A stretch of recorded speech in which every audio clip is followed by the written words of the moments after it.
இன்னைக்கு நம்மளுடைய அரசு அதிகாரிகள் வந்து உங்களோட பணம் கேட்கறதுக்கே பயப்படுறாங்க. இந்த மாதிரி ஊழல், இங்க பார்த்தாலும் ஊழல் தானே சந்திச்சீங்க.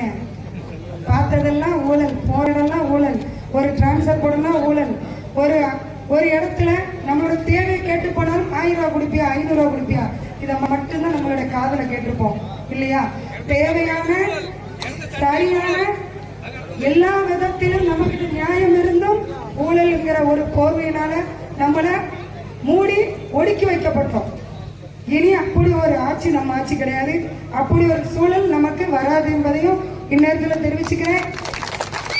தேவைக்கு எந்த ஒரு அரசு அதிகாரிகளும் பணம் கேட்டால் உடனே நீங்க புகார் தெரிவிக்கலாம். யாரும் வந்து பயப்படாதீங்க.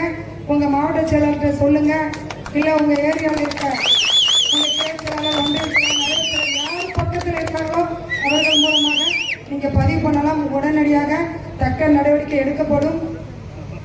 இன்னொரு முக்கியமான பதிவு பண்றேன். இன்னைக்கு நம்மளுடைய அரசு அதிகாரிகள் வந்து உங்களோட பணம் கேட்கறதுக்கே பயப்படுறாங்க. இந்த மாதிரி கேட்க மாட்டாங்க, கேட்க தோணுனாலும் கேட்க மாட்டாங்க. நீங்க கொடுக்கவும் கூடாது, பழைய பழக்கத்திலே செஞ்சிடக்கூடாது எதுவும், சரிங்களா? பணங்கிறது நம்ம தேவைக்கு தான், ஊழலுக்கு கிடையாது. நம்ம வந்து நம்ம வாங்குறதும் தப்பு.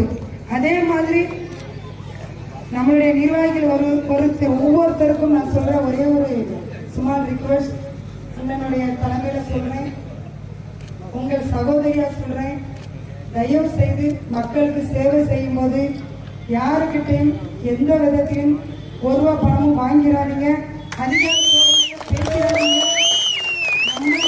நம்ம மக்கள் இருக்காங்க, நம்ம நம்பி மட்டும்தான் ஓட்டு போட்டிருக்காங்க. அவங்களுடைய நம்பிக்கையை 1% நம்ம எடுத்துடவே கூடாது. அதை மட்டும் இந்நேரத்தில் அவங்கள வந்து உறுதியா தெரிவிச்சுக்கிறேன். அந்த நம்பிக்கையோடையும் நான் வந்து இந்த இடத்துல பதிவு பண்றேன். நான் அவங்களை நம்புறேன் முழுமையா. அதே மாதிரி அரசு அதிகாரிகள் நம்ம யாருமே நம்மளுடைய ஆளுமைங்கிற ஒரே கட்டுப்பாட்டுல பொறுமையில பேசக்கூடாது, உங்களை அதிகார தோரணையும் பேசக்கூடாது. தப்பு செய்யறவங்களே நம்மளுடைய தன்மையான பேச்சு அவங்கள மாற்றும். சில பேர் தூண்டுதல்ல அவங்க வந்து ஒரு கட்டுப்பாட்டுக்குள்ள அடங்கி கிடக்கிற ஒரு சூழ்நிலையிலும் இருக்கிறாங்க.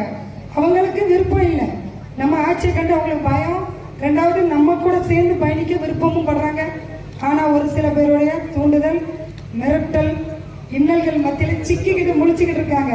கொஞ்ச நாள், ஒரு 6 மாச காலம் எல்லாம் மாறிடும்.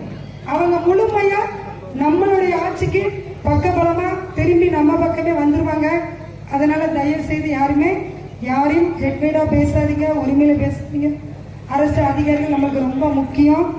அவங்க நம்ம பக்கம் வந்துருவாங்க. இப்போ கொஞ்சம் முன்ன இருக்கும், அட்ஜஸ்ட் பண்ணிக்கோங்க. பணம் கேட்டா கொடுக்க வேண்டாம், ஆனா கேட்கவும் மாட்டாங்க.